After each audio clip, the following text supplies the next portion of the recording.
السلام عليكم ورحمة الله وبركاته. إن الحمد لله نحمده ونستعينه ونستغفره ونؤمن به ونتوكل عليه ونعوذ بالله من شرور أنفسنا ومن سيئات أعمالنا. من يهدي الله فلا مضل له ومن يضلله فلا هادي له.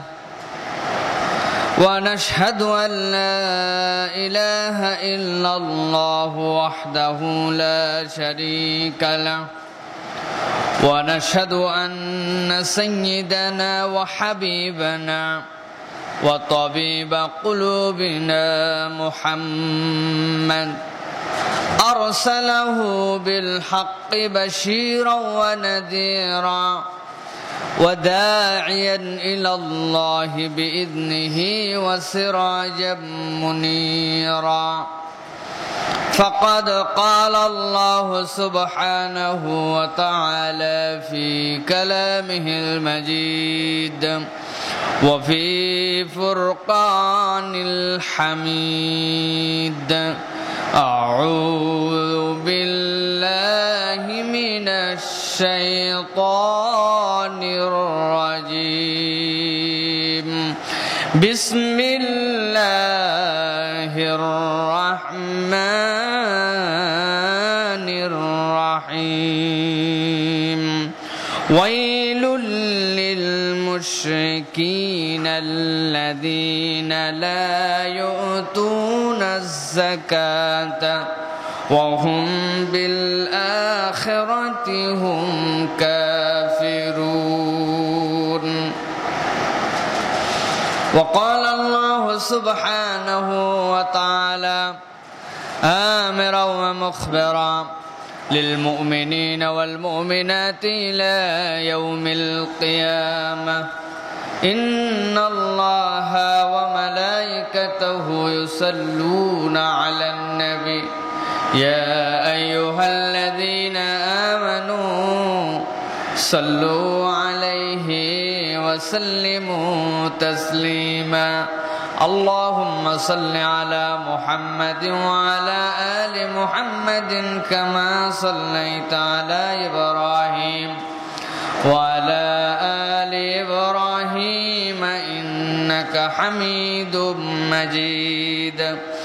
اللهم بارك على محمد وعلى آل محمد كما باركت على إبراهيم وعلى آل إبراهيم إنك حميد مجيد. আলহামদুলিল্লাহ, আল্লাহ রাব্বুল আলামিনের শুকর গুজার হচ্ছি যে আল্লাহ রাব্বুল আলামিন সাইয়্যিদুল আইয়াম জুমার দিনে আমাদেরকে আল্লাহ রাব্বুল আলামিনের ঘরে আসার বসার তৌফিক দান করলেন। সকলে বলি আলহামদুলিল্লাহ। অজস্র দরুদ এবং সালাম জনাবে মুহাম্মদুর রাসূলুল্লাহ সকলে পড়ি সাল্লাল্লাহু আলাইহি ওয়াসাল্লামের প্রতি। সম্মানিত হাজিরিন, আল্লাহ রাব্বুল আলামিন মহান দয়াবান, আপনার আমার রব, যে আল্লাহ রাব্বুল আলামিন পৃথিবীতে বিভিন্ন শ্রেণী পেশার মানুষকে বানিয়েছেন। কাউকে ধনী করেছেন, কাউকে গরিব করেছেন, কাউকে মালিক করেছেন, কাউকে শ্রমিক করেছেন। কিন্তু আল্লাহ রাব্বুল আলামিন তার একটা ব্যবস্থাপনার মাধ্যমে ধনী গরিব মালিক শ্রমিক সকল মানুষের মধ্যে একটা সম্প্রীতির বন্ধন তৈরি করেছেন। সেই সম্প্রীতির বন্ধনের ইসলামী মেকানিজম, যেটা ইসলামিক অর্থনৈতিক টার্ম বলতে পারি আমরা, সেই ব্যবস্থার নাম হচ্ছে যাকাত। আল্লাহ রাব্বুল আলামিন প্রত্যেক ধনীর সম্পদের মধ্যে ওই সমাজের, ওই রাষ্ট্রের, ওই পৃথিবীর গরিব মানুষদের জন্য যে হক নির্ধারণ করে দিয়েছেন, ইসলামী পরিভাষায় সেই ব্যবস্থাপনার নাম যাকাত। ইসলামী অর্থনৈতিক ব্যবস্থাপনা এটি যাকাত। আজকের জুমায় ইনশাআল্লাহ আমরা কোরআন এবং সুন্নাহর আলোকে মুমিন এবং মুসলমানদের যাকাত কাকে বলে, যাকাত কাদের উপর ফরজ হবে, যাকাত কখন দিতে হবে, কি পরিমাণে দিতে হবে, কয় ধরনের মালে দিতে হবে, কোরআন সুন্নাহর আলোকে ইসলামী যাকাত ব্যবস্থার উপরে আজকে আলোচনা করার জন্য চেষ্টা করব। ওয়ামা তৌফিক ইল্লা বিল্লাহ। সম্মানিত হাজিরিন, আমরা যদি দেখি ইসলামের যে 5টা খুঁটি আছে, বুনিয়াল ইসলামু আলা খামসিন, শাহাদাতু আল্লা ইলাহা ইল্লাল্লাহ ওয়া আন্না মুহাম্মাদার রাসূলুল্লাহ, যে আল্লাহ রাব্বুল আলামিন তার রাসূলকে দিয়ে জানাচ্ছেন ইসলামকে যদি তোমরা একটা ফাউন্ডেশন হিসাবে ধরো, একটা ঘর হিসাবে ধরো, একটা প্রতিষ্ঠান হিসাবে ধরো, তাহলে ইসলাম মৌলিক 5টা খুঁটির উপরে দাঁড়িয়ে আছে, যার প্রথম খুঁটি হচ্ছে ঈমান। প্রথম খুঁটির নাম কি? ঈমান। যে আল্লাহর প্রতি আপনাকে সাক্ষ্য দিতে হবে, রাসূলের প্রতি আপনাকে সাক্ষ্য দিতে হবে। 2 নম্বর হচ্ছে ওয়া ইকামিস সালাহ। 2 নম্বর বিষয় হচ্ছে তোমাদের জন্য তোমরা সালাত প্রতিষ্ঠা করবে, নামাজি হবে, নামাজ কায়েম করবে।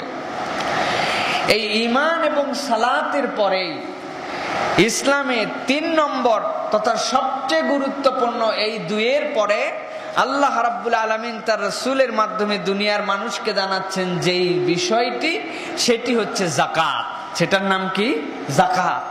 যেখানে আল্লাহ রাব্বুল আলামিন ঈমান এবং সালাতের কথা বলেছেন, ম্যাক্সিমাম জায়গাতেই আল্লাহ রাব্বুল আলামিন যাকাতের কথা বলেছেন।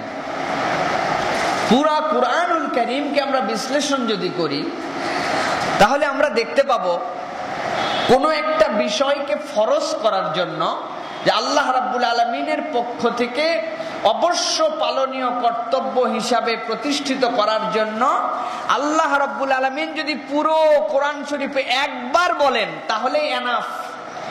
একবার আল্লাহ বললেই বিষয়টা আপনার আমার জন্য পালন করা ফরজ হয়ে যায়, আল্লাহর পক্ষ থেকে যদি নির্দেশ হয় একবার। কিন্তু কুরআনুল কারীমের মধ্যে সালাতের পরে, নামাজের পরে আল্লাহ রাব্বুল আলামিন অসংখ্যবার সালাতের নির্দেশনা প্রত্যক্ষভাবে 82 জায়গায় কোরআনে আছে। এরপরে একক বিষয় হিসাবে সবচেয়ে বেশি যাকাতের কথা আল্লাহ বলেছেন। আমরা অনেক সময় মুসলমানরা বলে থাকি নামাজ রোজা, বলি না ভাই? আমরা ভাই নামাজ রোজা করে না, কিন্তু কোরআনের ভাষায় নামাজ রোজা কথাটা ভুল। কোরআনের ভাষায় হবে নামাজ যাকাত, নামাজ রোজা না, নামাজ যাকাত। আল্লাহ যেখানেই বলেছেন আকিমুস সালাহ ওয়া আতুজ যাকাত, আকিমুস সালাহ ওয়া আতুজ যাকাত, তোমরা সালাত আদায় করো এবং যাকাত প্রতিষ্ঠিত করো, যাকাতকে তোমরা আদায় করে দাও। এমনি এমনি আল্লাহ রাব্বুল আলামিন কুরআনুল কারীমের মধ্যে একটা জবরজের নোক্তাও এমনি এমনি আল্লাহ কোরআনের মধ্যে দেন নাই, এটা আমাদের বিশ্বাস। এমনি এমনি আল্লাহ কিছুই দেন নাই। একটা যদি কোরআনুল কারীমের মধ্যে নোক্তা এদিক ওদিক হয়ে যেত, একটা অক্ষর, যেই অক্ষর সমার্থবোধক, এইরকম একটা সমার্থবোধক শব্দও যদি আল্লাহ কোরআনুল কারীমের মধ্যে উল্টা পাল্টা হইতো, কোরআনের পুরা চেন ভেঙে যেত। কেমন করে চেন? আল্লাহ রাব্বুল আলামিন পুরা কোরআনুল কারীমকে 19 নামক একটা সংখ্যা দিয়ে পুরা কোরআনকে আল্লাহ বেঁধে রেখেছেন। 19 সংখ্যাটা এমন কোরআনে যে আপনি 114টা সূরা কোরআনে আল্লাহ অবতীর্ণ করেছেন, 19 দ্বারা যদি আপনি ভাগ দেন বিভাজ্য, নিঃশেষে বিভাজ্য হয়ে যাবে। আল্লাহ রাব্বুল আলামিন মাদানী সূরা, মক্কি সূরা যতগুলো রেখেছেন 19 দ্বারা আপনি ভাগ দিলে আপনি এটা বিভাজ্য হয়ে যাবে। কোরআনুল কারীমের মধ্যে আল্লাহ এই শব্দটা যতবার এসেছে, এই শব্দটাকে 19 দিয়ে যদি ভাগ দেন বিভাজ্য হয়ে যাবে। কোরআনে যতগুলি তা এসেছে, বা এসেছে, নুন এসেছে, এইগুলো সম্পূর্ণটাকে যদি আপনি 19 দ্বারা ভাগ দেন নিঃশেষে বিভাজ্য হয়ে যাবে, হিসাব শেষ হবে। সুতরাং এর মধ্যে যদি একটা অক্ষর এদিক ওদিক হতো, পুরা কোরআন উল্টা পাল্টা হইতো। সেখানে আল্লাহ রাব্বুল আলামিন বারবার সালাতের পরে আপনার আমার জন্য যাকাতের কথা বলছেন। আপনি আমি কি মনে করছি এমনি এমনি নাকি? এমনি এমনি না। আল্লাহ রাব্বুল আলামিনের মেকানিজম হচ্ছে পৃথিবীর মানুষ সালাতের মাধ্যমে পাবে সাম্য। সাম্য কিরকম? আপনার ড্রাইভার আর আপনি একসাথে নেমেছেন, নামার পরে যেই ড্রাইভার আপনার দরজা খুলে দেয়, দরজা লাগিয়ে দেয়, আপনার বাড়ির হাউসকিপার, আপনার বাড়ির দারোয়ান যে আপনাকে দেখলেই বস বস বলে সালাম দেয়, আসার পরে মসজিদে দেখেন উনি সামনের কাতারে দাঁড়ায় আছে, মুয়াজ্জিন সাহেবের বাম পাশে, তার পাশে একটা সিট ফাঁকা, একটা জায়গা ফাঁকা আছে। আপনি চিন্তা করলেন আমার বাড়ির দারোয়ান যেখানে দাঁড়ায় আছে আমি তার পাশে দাঁড়াতে পারি না, আমার ইজ্জত থাকে নাকি? কি বলেন, সম্ভব? জি না, আপনাকে সেখানেই দাঁড়াতে হবে। পৃথিবীর 1 নম্বর প্রেসিডেন্ট যদি আসে আর 1 নম্বর ক্ষমতাধর ব্যক্তিও যদি আসে আর তার পাশে যদি রাস্তায় সুইপারগিরি করে কিন্তু মুসলমান যদি হয় আর নামাজের কাতারে আসে যদি পাশাপাশি দাঁড়ায়, কেউ কাউকে পিছনে যান এই কথা বলতে পারবে? এই জন্য অনেক সময় আমাদের মসজিদগুলিতে আমরা সামনে যাই নামাজ দিয়ে কাতার ধরে রাখি। ভিআইপিদের জন্য অনেক সময় মসজিদে নামাজের একটা আলাদা ব্যবস্থা করি, আমরা মনে করি এইগুলো শরীয়ত সম্মত কোনো পদ্ধতি নয়, এইগুলো আমাদের বানানো আচরণ। কোরআন হাদিসের দৃষ্টিতে এইরকম কোন রকম আচরণ নাই। একমাত্র ইমামের জন্য একটা মুসাল্লা নির্ধারিত থাকবে যেখানে ইমাম সাহেব যে দাঁড়াবেন, তাছাড়া দুনিয়ার সকলের জন্য কোনো মুসাল্লা নাই, কোনো মুসাল্লা নাই। প্রিয় ভাইয়েরা, এর নাম সালাত। কিন্তু এই সালাত দ্বারা আপনার মধ্যে সাম্য প্রতিষ্ঠিত হবে, কিন্তু এইটাকে কমপ্লিট রূপ দিতে পারবেন না যতক্ষণ পর্যন্ত সমাজ থেকে আপনি অর্থনৈতিক বৈষম্য দূর করতে না পারেন। আল্লাহ এই জন্য জানেন অর্থনৈতিক বৈষম্য দূর হবে, দারিদ্রতা বিমোচন হবে, মানুষের মধ্যে ন্যূনতম 5টি মৌলিক অধিকার যেগুলি মানুষের খাওয়া, পড়া, থাকা, বাসস্থান, চিকিৎসার জন্য যা লাগে, এইটা যদি তার জন্য নির্ধারণ করে না দেওয়া যায় তাহলে এই মানুষকে প্রকৃত সাম্যের মধ্যে আনা যায় না। এই জন্য আল্লাহ বলছেন আকিমুস সালাহ ওয়া আতুজ যাকাত।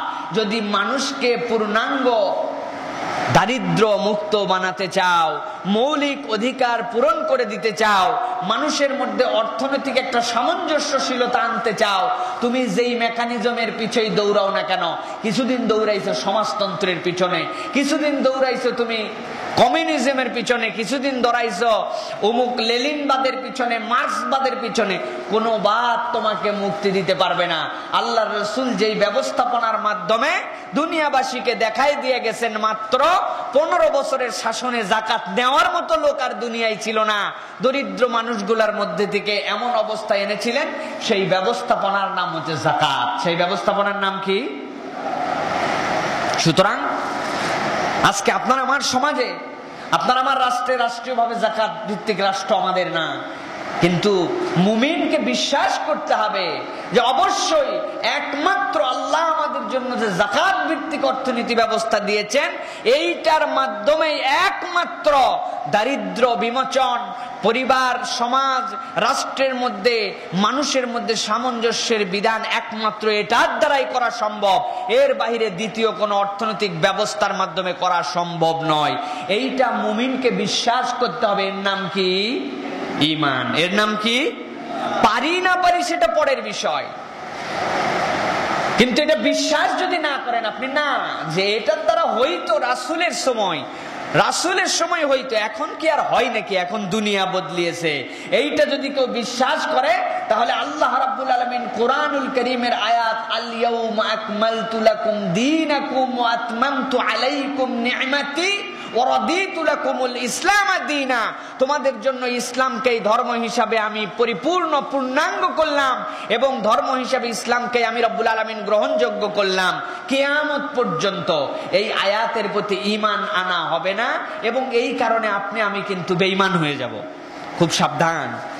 এই জন্য যে অর্থনৈতিক ব্যবস্থার পিছনে আপনি দৌড়ান আর যত আপনি মেকানিজম বর্ণনা করেন, বিশ্বাস করতে হবে যাকাত ভিত্তিক অর্থনীতি ব্যবস্থাই কেবল মুমিন মুসলমান নয়, সারা পৃথিবীর সকলকে অর্থনৈতিক মুক্তি দান করতে পারে। প্রিয় ভাইয়েরা, এই জন্য বলবো যাকাত আল্লাহ রাব্বুল আলামিন কোরআনুল কারীমের মধ্যে বারবার মানুষকে স্মরণ করাচ্ছেন যে তোমাদেরকে যাকাত দিতে হবে। আল্লাহ রাব্বুল আলামিন কোরআনুল কারীমের মধ্যে বলছেন যে কাফিরদের অনেক ধরনের বৈশিষ্ট্য আছে, কাফিররা অনেক ধরনের কারণে জাহান্নামে যাবে, কিন্তু আল্লাহ রাব্বুল আলামিন কোরআনুল কারীমের মধ্যে সূরা ফুসসিলাতের 6 এবং 7 নম্বর আয়াতের মধ্যে আল্লাহ বলছেন এই জাহান্নামে যাওয়ার অন্যতম একটি কারণ হচ্ছে তারা যাকাত আদায় করত না। আল্লাহ বলছেন ওয়াইলুল লিল মুশরিকিনাল্লাযীনা লা ইউতুনাজ যাকাতা ওয়া বিল আখিরাতি হুম কাফিরুন। আল্লাহ রাব্বুল আলামিন দুনিয়ার মানুষকে জানাচ্ছেন, দুনিয়ার মানুষ যাদেরকে তোমরা কাফের বলতেছো, মুশরিক বলতেছো, যাদেরকে তোমরা দেখো প্রকাশ্য আল্লাহ রাব্বুল আলামিনের বিরোধিতা করে, আল্লাহ রাব্বুল আলামিনকে মানে না, তার রাসূলকে তারা তার শেষ নবী হিসাবে মেনে নেয় নাই। আল্লাহ রাব্বুল আলামিন বলছেন এইগুলি অনেক কারণ রয়েছে তাদের জাহান্নামে যাওয়ার জন্য, কিন্তু আল্লাহ রাব্বুল আলামিন বলছেন ওয়াইলুল লিল মুশরিকিন, মুশরিকরা ধ্বংস হোক, ধ্বংসপ্রাপ্ত হোক, তাদের ধ্বংসের কারণ জাহান্নামে যাওয়ার কারণ হচ্ছে এইটা, তারা মানুষের মধ্যে নিজেরা সম্পদ অর্জন করত, কিন্তু আল্লাহ রাব্বুল আলামিনের দেখানো নীতিমালা অনুযায়ী যাকাত আদায় করত না, যাকাত আদায় করত না। ওহুম বিল আখিরাতি হুম কাফিরুন, আর যাকাত আদায় করত না এই কারণে তারা নিজেরা মনে করত দুনিয়ার জীবনই তো শেষ, এই জীবনের যে হিসাবের মধ্যে আমি আছি এই হিসাব যখন শেষ হয়ে যাবে আমার জীবন শেষ হয়ে গেল, এই মাল আমার, যেইগুলি দুনিয়ার মধ্যে পুরো মাল আমার, এই মালের হিসাব দুনিয়ার মধ্যে যেভাবে পারি পার করে দেই, কিয়ামতের ময়দানে পরকাল নামে কোনো জিনিস নাই, সেইখানে যে আমাকে কোনো হিসাব দিতে হবে না, এই বিশ্বাসের কারণে এই কাফেররা যাকাত আদায় করতো না। আল্লাহ বলতেছেন যেদিন জাহান্নামে যারা যাবে ওই কাফের শ্রেণী, আল্লাহ রাব্বুল আলামিন তাদেরকে ডেকে ডেকে বলবেন আজকে হিসাব দাও। তারা যখন হিসাব দিতে পারবে না তখন তারা বুঝবে পরকাল নামে একটা হিসাবের জায়গা ছিল, সেই হিসাবের জায়গায় তারা যাকাত না দেওয়ার কারণে আটকায় দেওয়া হবে। আর যখন তারা আটকায় যাবে আল্লাহ বলবেন এই যাকাত না দেওয়ার কারণে আজকে তোরা জাহান্নামী, আজকে জাহান্নামী। এই আয়াতকে স্বাভাবিকভাবে অর্থ দেখলে খুবই সহজ, ওয়াইলুল লিল মুশরিকিন, মুশরিকরা ধ্বংস হোক, আল্লাযীনা লা ইউতুনাজ যাকাত, যারা যাকাত আদায় করতো না তারা ধ্বংস হোক। আর তাদের কি ধরন? তাদের ধরন হচ্ছে তারা পরকাল দিবসে বিশ্বাস করতো না। আয়াতটা এখন একটু ঘুরায় অনুবাদ করেন, একটু ঘুরিয়ে অনুবাদ করেন। যেই মুমিন যাকাত আদায় করছে না, সেই মুমিন মুসলমান যাদের কাছে যাকাত ফরজ, যাকাত দিচ্ছে না, এখন আপনি বলছেন আমি পরকালকে বিশ্বাস করি কিন্তু দুনিয়ায় আমি যাকাত দেই না। প্রিয় ভাইয়েরা, আল্লাহ রাব্বুল আলামিন ওয়াবিল আখিরাতি হুম কাফিরুন বলার কারণ হচ্ছে দুনিয়ার বুকে যারা যাকাত আদায় করবে না, সে মুমিন নিজেকে দাবি করতে পারে কিন্তু সত্যিকার অর্থে সে তার দাবির প্রমাণ দিতে ব্যর্থ হবে যদি যাকাত না আদায় করে। কারণ যদি যাকাত আদায় করে তাহলে বোঝা যাবে সে আখিরাতে বিশ্বাস করে, আর যাকাত যদি আদায় না করে দুনিয়ায় সে দাবিদার কিন্তু প্রকৃতার্থে সে আল্লাহ রাব্বুল আলামিনের পরকালের বিশ্বাসী নয়। খুব কঠিন বিষয়। আল্লাহ রাব্বুল আলামিন এই জন্য এই আয়াতে কারিমা উল্লেখ করেছেন। এরপরে আল্লাহ রাব্বুল আলামিন কুরআনুল কারীমের মধ্যে বলছেন, সূরা মুদ্দাসসিরের মধ্যে আল্লাহ রাব্বুল আলামিন 41 নম্বর আয়াত, যেটা আপনাদের কাছে এর আগেও তেলাওয়াত করেছি, জাহান্নামীরা যখন জাহান্নামে যাবে জান্নাতীদের সাথে জাহান্নামীদের একটা দেখা করার ব্যবস্থা করা হবে। যেরকম জেলখানার কাস্টডিতে ভিতরেই থাকে আসামি, বাহির থেকে তার স্বজনরা দেখতে পায়, ওরকম জান্নাতীদের সাথে জাহান্নামে দেখা হওয়ার পরে জিজ্ঞাসা করা হবে, আরে ভাই একসাথে আমরা ঘুরতাম, তোর দোকান আর আমার দোকান পাশাপাশি ছিল, একই অফিসে চাকরি করছি, একই মালিক ছিল আমাদের, একই পাড়ায় বসবাস করলাম, এখন দেখি আমি জান্নাতি আর তুই জাহান্নামী, ব্যাপার কি? জাহান্নামে কেন গেলি? জাহান্নামীরা ওই দিন উত্তরে দেবে, লাম নাকু মিনাল মুসাল্লিন ওয়া লাম নাকু নুতঈমুল মিসকিন। ও দুনিয়াবাসী, একসাথে আমরা ছিলাম, এক সমাজে বসবাস করতাম, একই রাষ্ট্রের অধীনে ছিলাম, একই মালিকের অধীনে চাকরি করেছিলাম, একই ব্যাংক থেকে বেতন তুলেছিলাম, কিন্তু আজকে আমি জাহান্নামী হয়েছি। ও জান্নাতি বাইরে, লাম নাকু মিনাল মুসাল্লিন, 1 নম্বর আমার রোগ ছিল, আমি নামাজি ছিলাম না, আমি 100% নামাজি ছিলাম না। দুনিয়ায় অনেক ধরনের কাজ করতাম, কিন্তু আমার নামাজ পড়ার জন্য সময় হতো না। দুনিয়ার কাজকে আমি অজুহাত হিসেবে দাঁড় করায় নামাজকে আমি ত্যাগ করতাম। এইটা আমার 1 নম্বর দোষ ছিল। আর 2 নম্বর দোষ ছিল ওয়ালাম নাকু নুতঈমুল মিসকিন, আমারকে আল্লাহ রাব্বুল আলামিন যথেষ্ট সামর্থ্য দান করেছিল, আমার ধন ভান্ডার পূর্ণ ছিল, আমার ব্যাংক ব্যালেন্সের কোনো কমতি ছিল না, কিন্তু আমি দুনিয়াতে আল্লাহর দেওয়া নিয়ম অনুযায়ী যাকাতের সম্পদ আমার যেটা ছিল, আমার সম্পদ থেকে এটা বের করে দিয়েছিলাম না। এই 2টা কারণে রব্বুল আলামিন আজকে একই সমাজে থাকার পরেও, একই অফিসে চাকরি করার পরেও, এই 2টা কাজ তুমি করেছিলে, তুমি জান্নাতি। আর এই 2টা কাজ না করার কারণে আমি আজকে জাহান্নামী। নাউযুবিল্লাহি মিন যালিক। জাহান্নামে যাওয়ার জন্য এইটা একটা কারণ হিসেবে আল্লাহ উপস্থাপন করেছেন। লাম নাকু নুতঈমুল মিসকিন, মিসকিনের যে হক আল্লাহ দিয়েছিল, আমি সে হক আদায় করেছিলাম না। মনে করেছিলাম দুনিয়ার যা টাকা পয়সা এগুলো সব আমার কামাই, আমার নিজের। এইগুলির আবার আল্লাহর কোনো হক আছে নাকি? এইগুলো আমি নিজে কষ্ট করে কামাই করেছি, এইগুলি সব আমার, এইটা মনে করেছিলাম। আল্লাহ বলছেন এই জন্য প্রিয় ভাইয়েরা, যাকাতকে অত্যন্ত গুরুত্ব দেওয়া হয়েছে। দেখেন সব আয়াতের মধ্যে আল্লাহ বলছেন সালাত যাকাত, সালাত যাকাত। কারণ আপনি যাকাত ছাড়া সমাজের মধ্যে পূর্ণাঙ্গ শৃঙ্খলা আনতে পারবেন না। দুনিয়ার মানুষের ধারণা, আল্লাহ রাব্বুল আলামিন বর্ণনা করছেন, যাকাতের ওয়াজ করছেন আল্লাহ কোরআনে। দুনিয়ার মানুষ, তোমরা মনে করো তোমার সম্পদ থেকে তুমি যদি যাকাত, আল্লাহর যে হক, সেটা যদি আদায় করে দাও, তোমার ধারণা আইরে আমার কামাই ছিল আগে 1 কোটি টাকা, এখন 1 কোটি টাকা যদি আমার কাছে থাকে, তাইলে তো আমার যাকাত দিয়ে দিতে হচ্ছে পুরাপুরি 2.5 লক্ষ টাকা আমাকে যাকাত দিতে হচ্ছে, আমার তো সম্পদ মনে হয় কমে গেল। আল্লাহ রাব্বুল আলামিন কোরআনুল কারীমের মধ্যে সূরা বাকারার মধ্যে বলছেন যে শোনো, তোমরা তো বোকা, তোমরা তো জানো না। আল্লাহ রাব্বুল আলামিন বলছেন যাকাত দিলে তোমার সম্পদ কমে না, যাকাত দিলে তোমার সম্পদ আমি রব্বুল আলামিন বাড়িয়ে দেই। সুবহানাল্লাহ।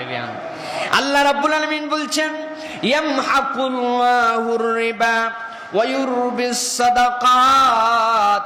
আল্লাহ রাব্বুল আলামিন সূরা বাকারার মধ্যে বান্দাদেরকে বলছেন শোনো শোনো, আল্লাহ রাব্বুল আলামিন তোমরা যে সুদ, তোমরা যে এটা গ্রহণ করো, এই সুদের চক্র বৃদ্ধিতার হারে তোমরা দেখতে পাও তোমার সম্পদ বেড়ে যাচ্ছে, তোমার সম্পদ বেড়ে যাচ্ছে, আস্তে আস্তে এটা বর্ধনশীল।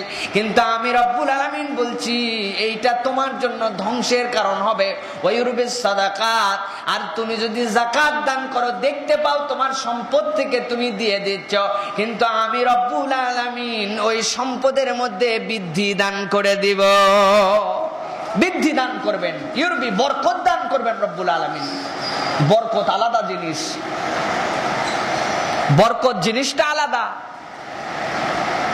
আল্লাহ রাব্বুল আলামিন বুদ্ধিমান মানুষের কাছে প্রশ্ন রাখছেন যে দেখো, তুমি 1000 টাকা কামাই করলে একদিন, 1000 টাকা কামাই করার পরে এমন অবস্থা তোমার হলো যে অবস্থার কারণে তোমার একটা সন্তান অসুস্থ হলো, হওয়ার পরে সেই 500 টাকা ভিজিট দিয়ে একটা ডাক্তার দেখাতে হলো, 250 টাকা তোমার কষ্ট করে ওষুধ কিনতে হলো, পরিশ্রম হলো, সব মিলায় দিন শেষে তুমি দেখলে 1000 কামাই করেছিল, আছে পকেটে 200।